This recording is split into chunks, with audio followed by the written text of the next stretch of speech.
하나님 말씀 요한복음 21장입니다.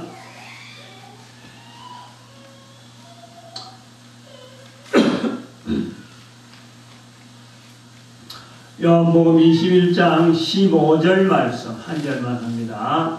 요한복음 21장 15절 다 같이 합독합니다. 시작. 저희가 조각 먹은 후에 예수께서 시몬 베드로에게 이르시되 요한의 아들 시몬아 내가 이 사람들보다 나를 더 사랑하느냐 하시니 가로되 주여 그러하리다. 내가 주를 사랑하는 줄 주께서 아시나이다. 가라사대 내 어린 양을 먹이라 하시고 아멘. 기도드립니다. 하나님의 거룩한 말씀을 들을 수 있는 시간이 복됩니다.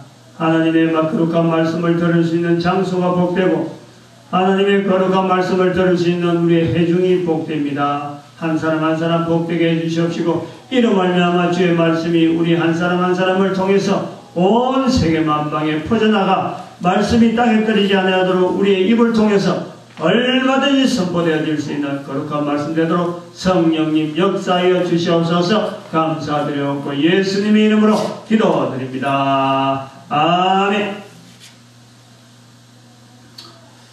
오늘 말씀 요한복음 21장 15절에 나오는 말씀으로 요한의 아들 시몬아 내가 이 사람들보다 나를 더 사랑하느냐 하는 말씀을 통해서 해석하면서 우리 적용하면서 그 들어가기 전에 이제 도입 부분에 제가 중매 이야기를 하면서 들어가려고 합니다.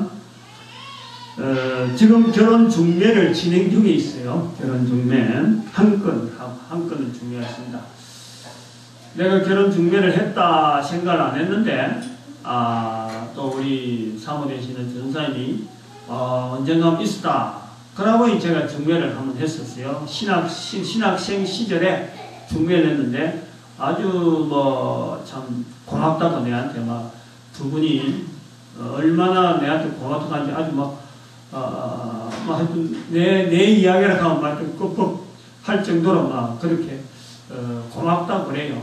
근데 그걸 잊어버리고 있었지. 잊어버리고 있고 또 우리 애들이 크고 하니까 큰 애들 남자 있고 큰 애들 여자 둘이 있고 한데 남자 여자 하나씩 있고 한데 이 결혼 중매를 하고 싶어도 말을 못 꺼내는 거예요. 우리 애들하고 어떤 관계가 있는지 모르니까. 그래서 중매를 사실 못하고 있었죠. 그런데 이제 금년에 우리 큰딸애가 결혼을 했어요. 하고 나니까 마음이 편해지고 또 작은 애는 물어보니까 자기는 걱정하지 말라면서 중매하려고 해도 내가 하려고 해도 염려 안 해도 된다 하고 하길래 이거는 뭔가 계산이 있는갑다 해서 혼자는 편안하니까 중매를 한 거예요. 감죽의 장로님 아들 그러니까 3남 2녀 중에서 막내 아들 5남매인데 막내 아들입니다. 이름은 거론하지 않겠어요? 그 다음에 정읍 참된계 목사님의 1남 1녀 중에 또 막내 외동이지만 또 막내입니다. 외동딸 지금 현재 복지사로 지금 근무를 하고 있고 남자는 지금 전도사님으로 참된교회 전도사님으로 지금 돼 있어요. 그래서 남자 쪽 부모와 여자 쪽 부모 서로 그 부천에 있는 참된교회 박찬하 목사님을 통해서 서로 안면이 있어요. 그 전화를 내가 하니까 다들 반가워하는 거예요. 부모님들은 다들 반가워해요. 그래서 또 나이도 많고 하니까 나이가 여자가 31 남자가 35이고 하니까 다들 지금 부당사자도 답답하고 부모님도 답답한 형편인데 또 서로 상대방의 부모에 대해서 이야기를 하니까 서로 다 아는 사이고 다들 아는 사이보다도 넌지시 이제 안면이 있는 그런 사이란 말이죠. 이제 문제는 이제 당사자들이 결정이 중요하다. 이래가지고 요즘은 다 그렇게 당사자들이 결정해야지 부모들이 중요하다고 해서 따라올 사람 없다. 그 당사자들끼리 연락을 해서 당사자들끼리 그래 결정한 대로 따라가는 것이 좋겠다. 일단 부모님들은 다 허락한 상태니까. 그러면 상대방은 이제 여자에 대해서도, 상대방에 대해서도 서로 아는지를 또 이래 타진을 해보는 거죠. 남자한테도 이야기하고 여자한테도 내가 이야기 안 하고 이제 부모를 통해서 이야기를 해보니까, 여자 쪽에서는 이미 그 남자가 전도사니까, 교회 전도사로 큰 교회 전도사를 있으니까 이미 알고 있는 상태라. 그래서, 좀 청혼을 한다면은 얼마든지 받아들이겠다 하는 자세가 되어 있는 거죠. 적극적이란 말이죠. 그리고 또 남자 쪽에서는 그걸 모르는데도 불구하고 모르는데도 지금 나이가 35이니까 어디라도 지금 혼처가 나오면은 중매가 나오면 막 머리를 막 드러내야 그런 형편이라. 그렇게 막 네 사람 다 당사자 둘 양가 부모님들 이런 내용이 다 맞으니까 이거는 뭐 말만 끄집어내고 이제는 딱 성사가 되면 당장 내일이라도 결혼하겠다. 날짜 잡을 일만 남는 것 같은 그런 그 정치예요. 현상이라. 그래서 이제 마지막으로 전체적으로 볼 때는 지금 양가가 다 합의하고 또 남자나 여자나 다들 지금 결혼할 준비가 다 돼 있는 상태에 보니까 언제든지 이제 뭐 다 됐다. 그러면은 마지막으로 이제는 그 남자와 여자가 서로 간에 통화가 하면 되겠다. 요즘 세상에 또 통화가 얼마나 간단해. 초등학생들도 핸드폰 들고 있어가지고 어디서든지 언제든지 통화하고 싶은 사람하고 통화를 하는 시대에 이 다 큰 사람들 핸드폰 다 가지고 있겠다. 부모들도 핸드폰, 자 가족들도 핸드폰. 요즘 뭐 식구들 수대로 핸드폰을 갖고 있는 시대인데 이 핸드폰 연락하는 그것만 남아있으니까 이거는 뭐 잘하고 이번 주 안으로 지난 월요일날 이야기했는데 이번 주 안으로 결혼하겠다. 날 잡았다. 소리 들리고 그것만 탁 생각이 드는 거예요. 그래서 이제 그 서로 상대방이 전화번호 알려주고 이런 전화가 오면은 이런 사람이기 때문에 전화를 받아라. 그래 나라고 다 했어요. 그래 이제 남자가 전화를 해야 된다 해갖고 남자한테 이제 전화를 하도록 했어요. 그런데 우여곡절 끝에 아무래도 전화가 뭐 통화가 안 돼서 하고 했는데 지난 목요일까지 알아봐도 확인이 안 되는 거예요. 전화를 못했다는 거지. 남자가 한 번도 통화를 못했다는 거예요. 문자도 보내봤는데 통화를 못해봤다는 거예요. 그래서 그러면은 이게 뭔가 핸드폰에 특별한 핸드폰이 있어서 안 되는 수도 있으니까 뭐 별별 생각 다 했는데 핸드폰 문제를 끄집어낸 거예요. 그래서 이제 내한테 전부 다 각자가 당사자가 그동안 당사자한테 전화를 안 했는데 당사자가 내한테 전화해라. 그래서 그 전화번호가 확실하면은 내가 딱 서로 간에 확인해보고 내가 그 번호에다 다시 찍어보고 전화 걸어보고 내가 서로 연락할 시간을 맞춰자. 그래 했는데 그것이 금요일 밤 11시 30분부터 12시 사이로 어저께 아리께 저녁에 전화를 하기로 남자가 전화하기로 했어요. 이제 어제는 토요일이잖아. 남자 뭐 그거는 철떡같이 했어야 되겠지. 그래서 오전에도 차 타고 마침 어제는 우리 포항에 있는 그 살림살이하고 있는 딸의 가정살림을 한번 보러 구경하러 가자 이래갖고 간 거예요. 가서 그 살림을 이래 보고 이제 구경 다 하고 오고 갈 때마다 갈 때 이야기를 한 거예요. 이번에 중매가 뭐 아주 무난하게 다 성과돼서 서로 간에 바라는 그런 짝들 만나는다. 편안하다. 나도 편안하게 하고 이제는 곧 서로 전화됐다 하는 거 이런 이야기만 들려오자는데 어제 저녁에 왔어. 6시쯤 돼서 내가 남자한테 아무래도 연락이 없어갖고 전화를 하니까 운전 중이라 하면서 전화하는데 자기가 금요일날 밤에 고향에 갔는데 다른 사람 잠자는 거 있는 거 지켜보고 있다가 11시 반까지 못 기다리고 자버렸다는 거예요. 그래갖고 전화를 못했다는 거 아니에요. 아니 그렇다면은 그러나놓고 말이죠. 자기는 할 일 다 했다는 거지. 응? 10번 이상 전화해보고 시도해보고 핸드폰 문자도 보내봤는데 내가 이 정도 했으면 됐지 이런 식이야. 그리고는 상대방은 말이지 한 번도 전화를 안 하고 상대방이 바빠서 전화 못 받는다 그러면은 한 번이라도 내한테 전화하면은 내가 언제든지 받을 텐데 그것도 전화는 상대방 안 하고 자기만 전화하게 만들고 말이야. 자기는 할 만큼 다 했다는 거. 그럼 더 이상 뭘 하겠느냐 이거예요. 근데 중요한 게 하나 빠진 거예요. 금요일 저녁에 전화하기로 했는데 상대방은 전화 받기로 돼 있고 여기는 전화하기로 돼 있고 약속 딱 돼 있는데 그때 안 한 거에 대해서는 언급이 없는 거예요. 내가 딱 꺼서 그러면 이런 과정도 하나의 안 되는 과정 중에 하나니까 우리 여기서 끝내자. 내가 그래 중요한 사람이 그래 끝내자 그런 거예요. 그게 상대방도 남자도 그렇게 할 수 없죠. 하면서 봐드리는 거예요. 그럼 아버지한테 이야기해라. 장모가 이제 아버지니까. 아버지한테 이야기해라. 아버지가 내한테 통화도 해라. 그게 좀 있으니까 막 아버지가 부랴부랴 전화하는 거야. 막 다 급한 거예요. 어찌 된 거냐라고 막 전화하는 거예요. 아들한테 통화하고 아들은 연락받고 있느냐. 연락받았다.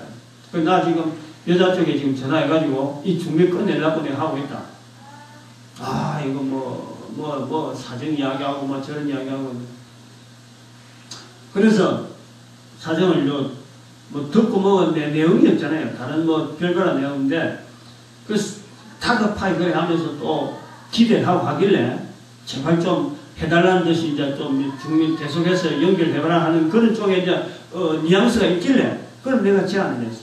그러면 지금은 다른 방법 없다. 월요일날 되거든. 그 남자가 하여금 찾아가라. 멀리 있는 거한테 찾아가야지. 이제는 뭐 전화 이렇게 하고 일주일 동안 뭐 전화 되니 하는 이렇게 살 관계가 아니라 찾아가서 꽃다발 하나 들고 따라서 무릎을 꿇고 그렇게 해서 청혼을 분명히 해라. 그렇게 내가 그렇게 하려고 하면 내한테 다시 남자가 전화를 하고 그리고 또 그거 하기 전에 먼저 금요일날 저녁에 전화 못한 거 그건 잘못했잖아. 잘못했다는 이야기를 먼저 해라 내한테. 그래 했는데 좀 있으니까 하겠다 하나 놓고 내한테 좀 있으니까 남자 쪽에서 전화 왔어요.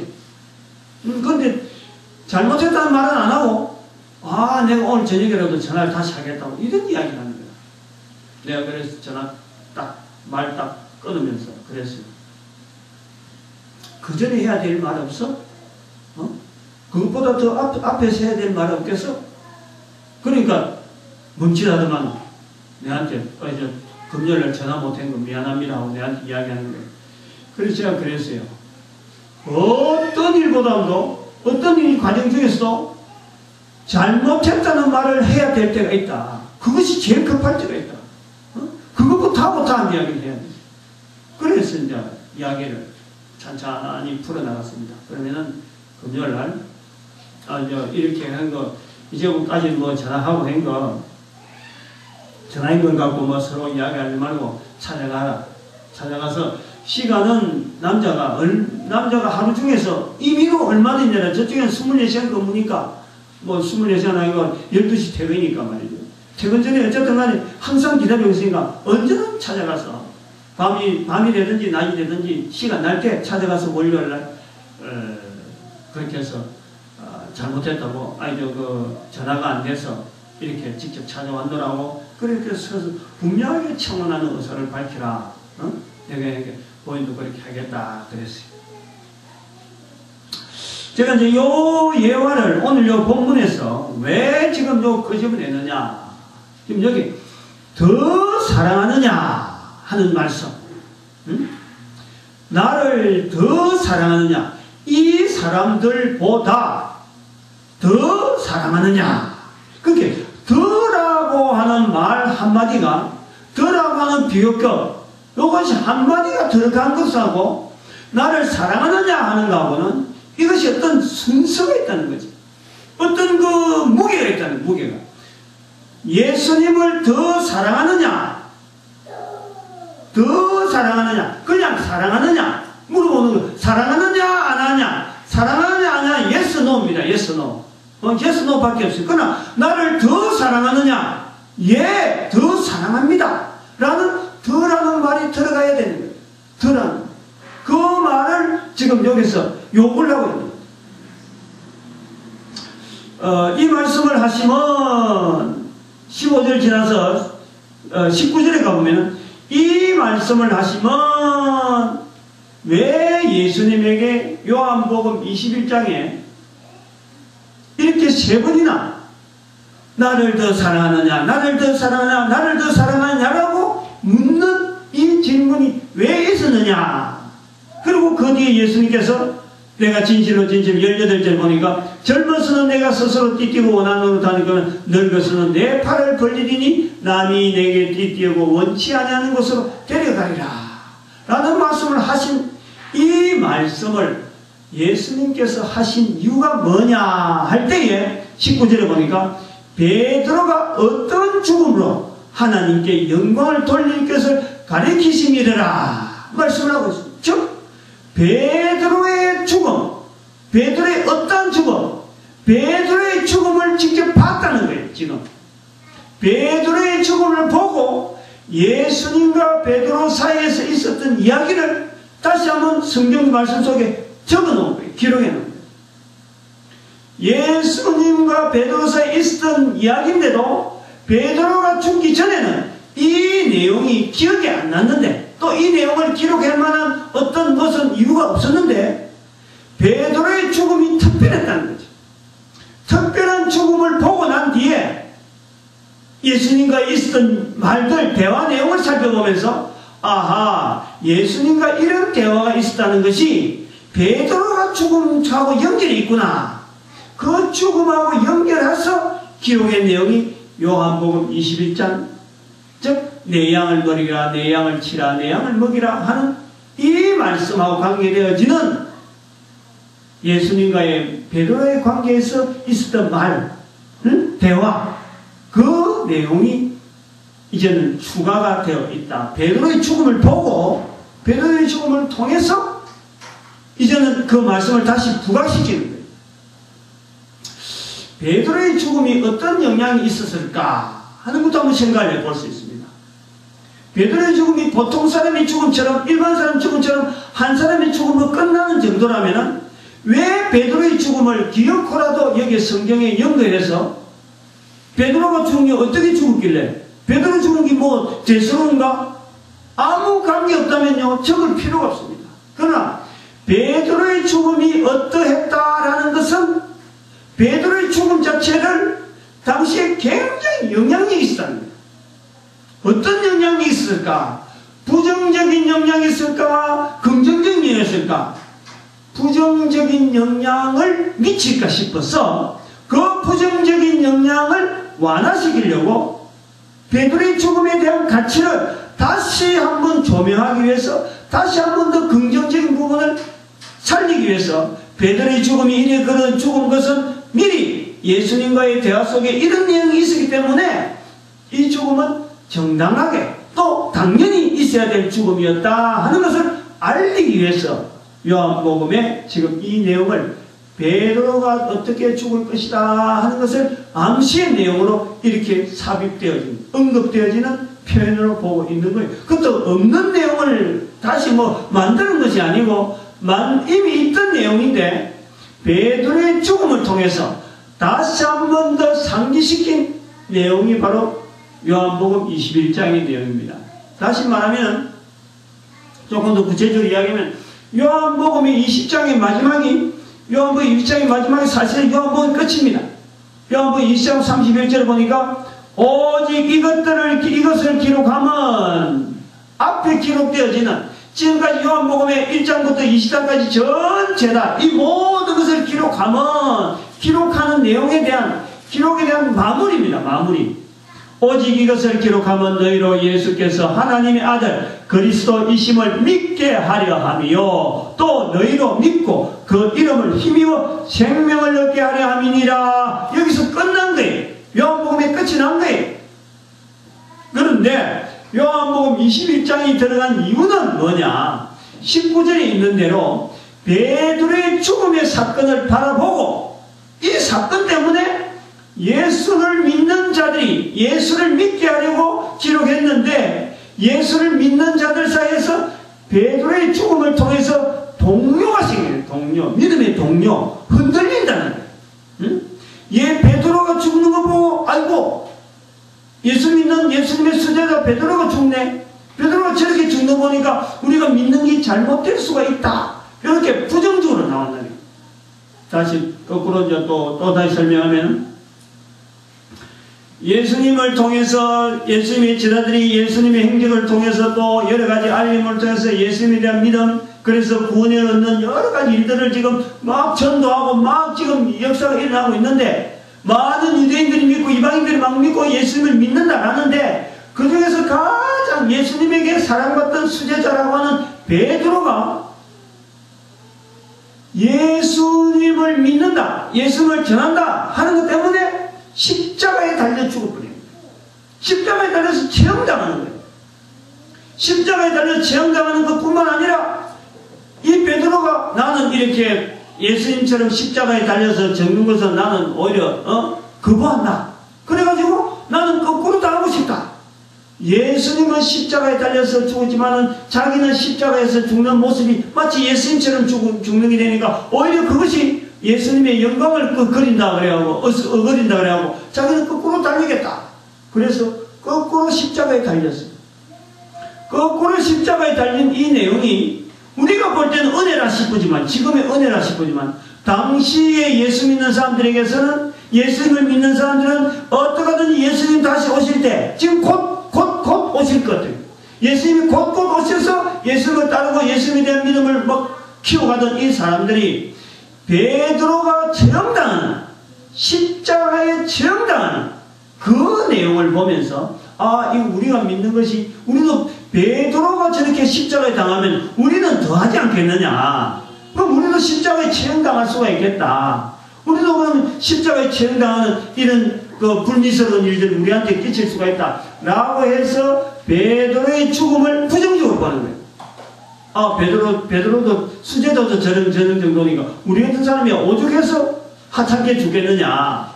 그 십자가, 참혹한 십자가, 그 십자가, 그야말로 저주의 십자가에 수제자가 죽으니까 예수님도 십자가에 죽었다 그러지, 그 다음에 예수님의 수제자도 십자가에 죽는다 그러지. 그러니까 다들 이 십자가에 죽는 죽음을 두려워하고 있는데, 우리도 십자가에 죽는 것이 얼마나 이 비참하겠느냐. 그래서 믿음을 떠나는 사람들이 많을 때에 베드로의 죽음은 이미 예수님께서 이렇게 죽을 것이다 하는 것을 대해서 미리 예언했다는 거지. 미리 알려주었다는 거지. 그것이 18절에 있는 대로 진실로 내게 이르노니 젊어서는 내가 스스로 띠띠고 원하는 곳을 다닐 거지만은 늙어서는 내 팔을 벌리리니 십자가에 달린다는 거예요. 응? 그래서 남이 내게 띠띠고 원치 않는 곳으로 데려가리라. 베드로의 죽음에 대한 해석을 여기서 말씀 속에서 찾는 거예요. 그런데 이 말씀이 있기에 베드로가 이렇게 남다른 죽음을 죽을 수밖에 없는 또 다른 사건 하나, 또 다른 말씀 하나를 비춰볼 때 바로 내가 나를 더 사랑하느냐 3번 물어보는 이 사건 속에 있다는.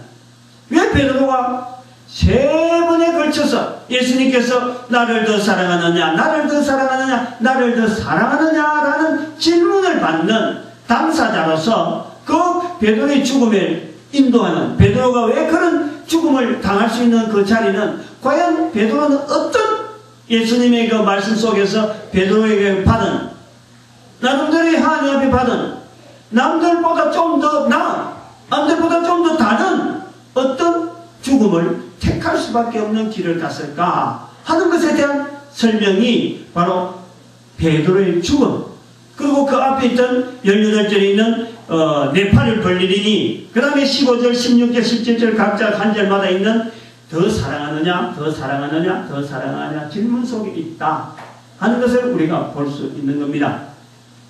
그래서 이 말씀은, 요한복음 21장의 말씀은 철저하게 베드로의 죽음을 근거로 해서 베드로의 죽음에 대한 하나의 베드로의 그 어떤 예수님과의 관계성을 더 드러내려고 하는 그런 의도가 있는 것이 요한복음 21장에 있는 내용이다, 그래 봐지는 겁니다. 어떻게 해서 저는 그러면 오늘 아까 예화를 든 내용하고 더 사랑하느냐 하는 사건하고 이제 연결해서, 말씀하고 연결해서 예수님께서 베드로에게 더 사랑하느냐 하는 3가지 질문 속에는 3가지의 의도가 있겠다 하는 것을 한번 생각을 해보는 거예요. 더 사랑하느냐 이 말은 베드로에게 예수님을 더 사랑합니다 하는 말을 하게 하는 기회가 된 거예요. 응?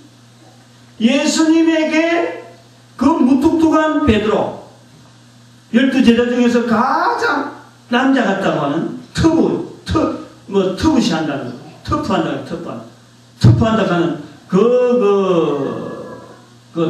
베드로. 말이 얼마나 툭해요. 자기는 말을 잘 못하니까, 마가를 통해서 예수님의 행적을 기록하게 했던 그 베드로라는, 나중에 베드로 전서도 있습니다만은, 그 말이 굉장히 투박하다. 그것이 나중에 이제 자기 죽을 때쯤 돼서 글을 쓸 때 되니까 말이 많이 순화돼가지고 베드로 전서를 기록한 것이 아닌가. 그래 볼 정도로 베드로가 학문이 없는 것도 아니고 베드로가 일자 무식은 전혀 아닙니다. 베드로 전서를 전으로 쓸 정도로 굉장히 학생인데도 불구하고 이 언어가 굉장히 투박합니다. 근데 그 투박한 사람의 입에서 사랑한다는 말이 나오도록 예수님께서 3번에 걸쳐서 나를 더 사랑하느냐, 나를 더 사랑하느냐, 나를 더 사랑하느냐 하는 이 표현을 요구를 하고 예수님에게 사랑한다 하는 이 기회를, 말할 수 있는 기회를 준 것이 본문을 통해서 찾아보는 거죠. 예수님께서 베드로에게 예수님을 사랑한다 하는 그 표현을 하도록 기회를 주는 거다.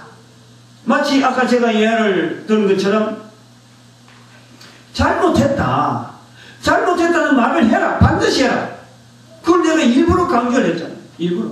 그거 안 하면 내 마음이 풀리질 않고 내가 더 이상 언어가 진행이 안 되는데 그 말을 해라. 본인이 입에서 잘못했다는 말을 하도록 욕을 해요. 근데 그거요. 한번 생각을 해봐요. 예화에서 막내 5남매 중에서 3남매 중에서 막내 잘못했다는 말이 쉽게 나올 것 같아요?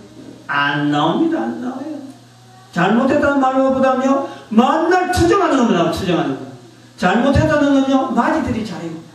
마지들이 잘못했다면 빨리 꺾어버리고 방향을 돌려버려야 되니까, 이게 잘못했다, 잘했다는 판단이 빨리 써서 돌립니다. 지난번에 우리 교회에서 있던 그 장로님 한 분, 7남매인지 넣으면, 입에서요, 잘못했다는 말이 안 나와요. 한 번도 그 부인이 하는 말이 그래. 내가 물어봤어. 장로님 언제 한번 잘못했다는 말 합니까? 절대 하지 않는 말이에요. 절대 하지 말이에요. 막내들에게서 입에서 나오는 말, 절대 안 나오는 말이 잘못했다는 말. 더구나 형제들 많을 때는요, 부모들한테 맨날 늘 잘못했다는 건 형이 잘못했다고 하고 누가 잘못했다고 고자질하는 것은 익숙했지, 자기가 잘못한 것은 인정 안 하는 것이 막내. 그게 그 입에서요, 잘못했다는 말을 나는 끄집대게 있어. 그리고 이것은 앞으로 결혼생활 할 때도요, 부인한테 잘못했다는 말을 자꾸 해야 돼요. 왜냐하면 상대방도 막내라, 여기도 막내라. 누구 한 사람이 잘못했다는 말은 있어야, 하는 사람이 있어야지. 서로 간에 말 못하고 한마디라도 기회를 안 주면은, 한마디로 잘못했다는 말 한번 해봐야 다음에 하이가 쉬워요. 하이가. 그래서 그걸 욕을 낸 거지. 끝까지 내가 그거 찾아낸 거예요. 아버지한테도 그 아들한테 이야기해서 잘못했단 말을 내한테 얘기해라. 그럼 내가 알려주겠다. 그 처자한테 대신 내가 잘못했단 말을 전할 테니까 내한테 잘못했단 말을 해라. 그래서 잘못했단 말을 요구한 겁니다. 예수님께서 너가 나를 더 사랑하느냐 3번이나 물어본 것. 주여 그러합니다. 주여 그러합니다. 베드로는요, 끝까지 사랑한다는 말 아니에요. 물론 우리가 이 번역에서 요래되고 어찌 보면은 영어에도 많이 번역이 Do you love me? 많이 하면 Do you love me? 당신 나를 사랑합니까? 물을 때 영어로 대답하면 Yes, I do. love가 안 나옵니다. 그래도 불구하고 예, 나는 당신을 사랑합니다. 이렇게 해석하는 거예요. 또 그런 의미를 두고 또 그렇게 do 하고 액센트를 두죠. 여기서 만약에 그런 식으로 그 뉘앙스가 사랑하느냐 그래도 주여 그러하외다 하는 이런 말 속에 나도 당신을 사랑합니다 하는 것이 들어있는지 안 들어있는지 모르지만 어쨌든 그걸 긍정적으로 끄집어내기 위해서 사랑하느냐 라고 묻지 않았느냐라는 것을 제가 보는 거예요. 다른 말로 하면은 오늘 우리에게 주시는 말씀으로 본다면은 우리가 하나님께서 우리가 모든 걸 다 안다고라고 하지만은 지겨워도 볼 수 있잖아요. 하나님이 우리 하나님 모든 이것을 다 압니다. 그러나 하나님 앞에 표현해야 될 말이 있는 거예요. 입을 열어서 표현해야 될 말이 있는 거예요. 예수님이 베드로가 자기를 사랑하는 줄 몰라서 그럴까? 결코 아닙니다. 그 입에서 말이 나와야 됩니다. 말이 나와야 됩니다. 인간의 언어를 통해서 각 나라마다 방언이 다 다른데 그 다른 언어를 통해서 하나님에 대한 사랑에 대한 표현을 하나님은 받고 싶어 하는 거예요. 표현해라. 사랑이라고 하는 단어를 하나님을 사랑합니다. 사랑하느냐 하는 이 단어를 쓰라는 거예요. 그걸 그 속에 두고 있고 에이 내가 그래 하는 줄 알고 안 있습니까? 하고 이렇게 묻어두지 마라. 표현해라. 하나님에게 표현하고 사람에게 표현하고 또 사람 여러 주변에 있는 모든 환경을 통해서 이 사랑한다는 말을 표현해라.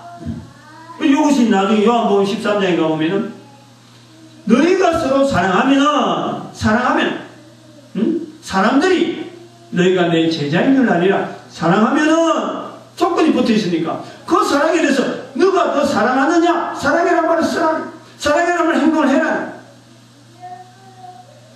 그런 의미로 1차적으로 받아들이고 있습니다. 그 다음 두 번째, 예수님이 베드로에게 더 사랑하느냐라고 물어보는 질문 속에는 더 사랑하느냐는 질문 속에는 다른 변명하지 마라. 다른 변명. 더 사랑하느냐 안 하느냐라는 것이 아니고 더 사랑하느냐라는 말을 연 이유는 사랑하느냐에 대해서 예수님에 대해서 사랑하는 데서 변명하지 말라. 변명. 아까도 제가 예화 속에서 나왔습니다만 결혼 상대자로서 여자에 대해서 접근하기 위함이라면은 상대방이 전화를 했든 안 했든 내가 할 일에 충실하고 거기에 대해서 했느냐 안 했느냐 그거에 대해서 잘못했고 이걸 따져야지. 나는 요래 했는데 요 정도 했는데 왜 상대는 조금이라도 전화 안 해주느냐. 내가 하는 양을 비교해서 다른 사람에 대해서 찾지 말라는 거예요. 변명하지 말라는 거예요. 내가 할 일에 오직 내가 할 일이 뭐며 그것보다 더 못한 거 있으면 덜 해서 거 있으면 더 하고 자꾸 더 사랑하느냐 변명하지 말아야 돼요. 변명하지 마. 응? 예수 그리스도 앞에서 우리의 모든 삶은 다른 거하고 다른 사람하고 비교했을 적에는 이 사람이 크고 저 사람이 많고 네가 잘 사고 내가 잘나고 네 어떻고 내가 어떻고 하고 비교가 되지만은 예수님에 대해서는 일체 변명이 없습니다. 절대적으로 적극적으로 무조건 예수님에게는 순종 오로지 모든 이름 위에 제일 높은 이름으로 예수 그리스도 있어야지. 그 예수 그리스도하고 다른 거하고 비교해갖고 예수 그리스도 앞에 내가 요만큼 했는데 다른 사람한테 요만큼 했으면 내가 얼마큼 내가 됐겠느냐. 왜 예수님은 내한테 아무 반응이 없고 아무 없어 라고 하는 변명하지 마라. 조건 달지 말라고. 어느 것보다도 가장 귀한 자리 가장 먼저 생각하고 가장 귀하게 생각하고 결혼 당사자가 남자가 여자를 생각하듯이 여자가 남자를 생각하듯이 그 결혼 당사자로서 어느 거하고 연결하지 않는 오직 하나 남자에 대해서 오직 하나 여자에 대해서 생각하는 그 생각 외에 다른 거 하지 마라. 변명하지 마라. 저 스스로 저 받아준다는 거예요. 제가 그렇게 받아주고 싶다 그렇게 해석하고 싶다는 거예요. 우리가 전도 현장을 보면서 이런 말들 합니다. 전도자가 그래요. 어떤 사람은 이렇게 전도한다 하더라. 우리는 그렇게 하지 말자. 그렇게 하자. 그 사람이 전도하는 현장에 들어가 보지도 아니하고 예를 들면 구체적으로 하면 이래요. 이번 주간에 있었던 내용이지만 전에 그 전도대학 갈 때 어떤 사람들 전도하는 거 보니까 애들이 있는데 집에 아파트 안에 들어가가지고 아들 앉혀 놔놓고 부모들도 없는데 그 참 복음을 전한다고 하는 게 보기 안 좋더라. 우리는 그렇게 하지 말자.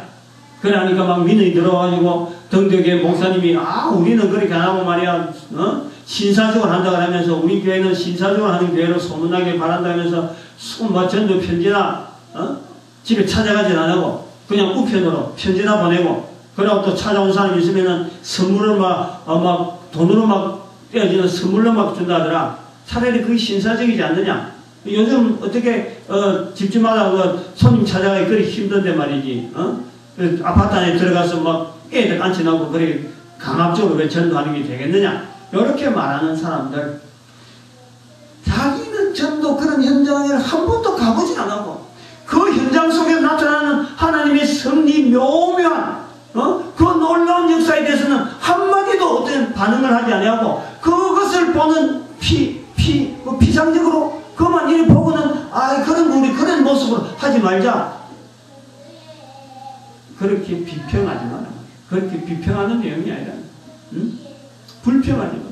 예수 그리스도 앞에서 만약에 전도라는 자체를 가장 귀한 것을 여긴다면은 어떤 형태라든지 어떤 모양이라든지 상대방에게 복음을 전하는 것에 있어서 내 여러가지 형편, 내 여러가지 가치관 이걸 다 똥꿀째 다 묵살시키고 오직 예수를 나타낸 일에 몰두하는 그것으로서 전도로 삼아야지. 다른 사람 하는 걸 보고 비평하고 이러면 되고 저러면 되고 이런 건요, 우리가 전도를 이렇게 강요하고 이렇게 교육하고 하지만은 어떤 전도 방법, 전도 룰, 그것을 새로운 또 하나의 룰을 가르치라는 게 절대 아닙니다.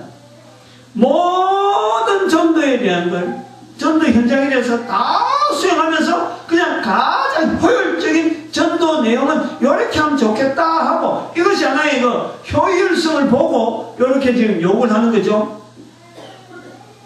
바꾸고 그 사람 비평하고 우리는 새로운 또 하나의 전도 방법이 이렇다고 해서 우리를 나타내는 게 결코 아니라 나를 더 사랑하느냐? 변명하지 마. 하나님 앞에서는 결코 변명의 대상이 아니야. 하나님은 오직 예수냐 아니냐 이거지. 예수 외에 다른 거하고 비교되어지면서 저울질하고 잣대질하는 그런 예수 그리스도가 아니라 나를 더 사랑하느냐? 그 질문 속에는 그렇게 있다. 그렇게 보고 있습니다. 그 다음 세 번째, 이제 이 부분이 좀 중요하다 그래 봅니다. 더 사랑하느냐 하는 질문 속에는 더 사랑할 수 있다라는 능력을 알게 하는 거예요. 다른 사람하고 내하고 관계에서 예수님과 베드로의 관계에서 예수님이 나를 더 사랑하느냐 하는 질문 속에는 너는 다른 사람들하고 다르게 분명히 나를 가장 존귀한 자리로 올릴 수 있는 능력이 내재되어 있다. 인정이래. 인정이래. 아까도 말씀했지만 예화 속에서도 중요한 예화 속에서 그래요. 전화로 하고 안 될 것 같으면은 찾아가라. 찾아갈 수 있는 환경이 되어 있는 거예요. 지금 현재 남자 근무지가 경기도 바람 미치고 여자 근무지가 서울의 관악구 보람의동이라 그러니까 찾아갈 수 있다. 월요일날 당신만 시간 내면 얼마나 찾아갈 수 있다. 찾아갈 수 있는 거예요. 그게 서울이나 대구나 이렇게 또 떨어진다든지 안 그러면 부산이나 서울처럼 떨어지는 어떤 거리 같으면 찾아가라 하면 한번 찾아가려고 하면 얘를 막 쏘아요. 근데 하루 만에 찾아갔다가 얼마나 일상생활 속에 들어갈 수 있는 그 거리 이미 조지 있는 거예요.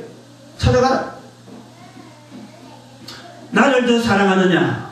나를 더 사랑하느냐? 베드로 너는 다른 사람들보다 나를 더 사랑할 수 있는 능력이 있어. 또 그런 생활을 보여줄 수 있는 삶의 놀라운 환경이 이미 너에게는 갖춰져 있어. 베드로에게 암시하는, 베드로의 능력을 인정하는, 나와의 특별한 관계를 베드로에게 계속해서 주시게. 저는 이 힘으로 베드로가 어떤 자리에서든지 예수 그리스도를 증거할 수 있는, 나타낼 수 있는 어떤 힘의 늘 보이지 않는 질문이 되지 않느냐. 나를 더 사랑하냐? 나를 더 사랑하냐? 그 그 예수님의 질문 속에 늘 남아있는, 예수님의 말씀 속에 늘 남아있는 베드로의 어떤 한쪽 구석의 마음, 나를 더 사랑하느냐, 나를 더 사랑하느냐 하는 그 더라는 그 말에 베드로가 늘 언제일까? 무엇일까? 어떤 모습일까? 라는 것에 대한 자기 자신의 어떤 검증, 도대체 예수님께서 더 사랑하느냐라는 것을 나타낼 때가 내한테 언제 하는 그런 게 주어질까 하는 것에 대해서 베드로는 늘 실험한 단어가 아니겠느냐. 저는 그런 거예요. 그러니까 예수님이 베드로의 십자가에, 예수님이 십자가에 죽은 것도 다른 사람들과 다르게 분명히 죽은 건 사실입니다.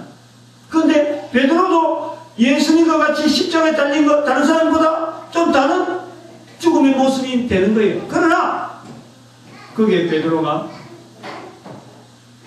더 사랑하느냐, 더 사랑하느냐, 예수님만큼 될 수가 없다는 거지. 자기 모습에서 예수님처럼 죽는 모습에서 될 수 없다. 그래서 본인이 거꾸로 달리려고 하는 그런 결단을 하지 않았겠느냐, 그래 봅니다. 다시 말하면 베드로는 예수님에게서 더 사랑하느냐 질문을 3번이나 받는 이 사건은요, 마지막에 예수님 때문에 죽어가는 그 죽음 앞에서도 항상 질문에 대한 대답을 하려고 베드로는 늘 삶을 몸부림치다니, 몸부림. 문제는 오늘 우리는 어떠냐? 오늘 우리는 어떠냐? 이 사람들보다 더 나를 사랑하느냐 하는 질문은 베드로에게만 하는 거 아니라고 성경이 그래서 기록되어 있는 거예요. 예수 믿는 모든 자들은 예수님은 결코 우리에게 다 알고 있다고 그냥 덮어가는 건 아니에요. 그냥 넘어가는 거 아니야. 그 입에서 말하기를 바라고, 예수 이름으로 계속 이야기를 하길 바라고, 전하길 바라고, 예수님이 계속 나타나길 바라고 있어. 그 더 사랑하는 다른 사람들은 사랑한다라고 입에서 마음을 하고 입에서 말을 안 하고 있는데 너는 그것을 말해라. 더 나타내라. 말해라. 그리고 모든 사람보다도, 어떤 사람보다도 예수님의 이름 앞에서는 어느 것도 비교하지 못하는 더 사랑하는, 예수님의 이름을 더 존귀한 자리로 놓아줄 수 있는 내 자신의 어떤 형태를, 내 자신의 어떤 모양을 예수님이 원하고 있어. 또 한편으로는 우리에게는 그런 것이 있다. 그럴 만큼 잠재력이 우리에게 있다. 우리에게는 참 예수 그리스도 이름을 모든 사람 이름, 모든 이름보다 가장 높은 자리에 둘 수 있는 그런 하나의 특별히 구별된 사람으로서 나를 인정한 예수님의 음성, 나를 더 사랑하느냐 라고 우리에게 들려주시는 음성이다라는 것을 우리는 받아야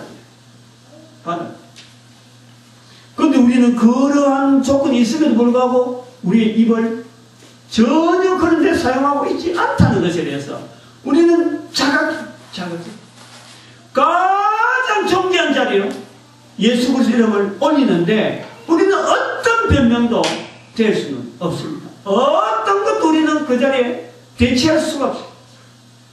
그런 자리에 예수님이 죽으시는 십자가의 자리에서도 우리는 그 자리를 거꾸로 내려앉아있는 그 베드로의 모습에서 베드로가 어떠한 죽음으로 우리의 죽음이 어떻게 우리에게 다가온다 하더라도 그 죽음 앞에서도 예수님이 말씀하시는 더 사랑하느냐, 내가 사랑할 수 있는, 더 사랑할 수 있는 인격체로서 우리를 인정하는 그 음성 앞에 용감하게, 담대하게 죽음으로서 대답할 수 있는 저와 여러분 되시기를 간절히 바랍니다. 기도드립니다.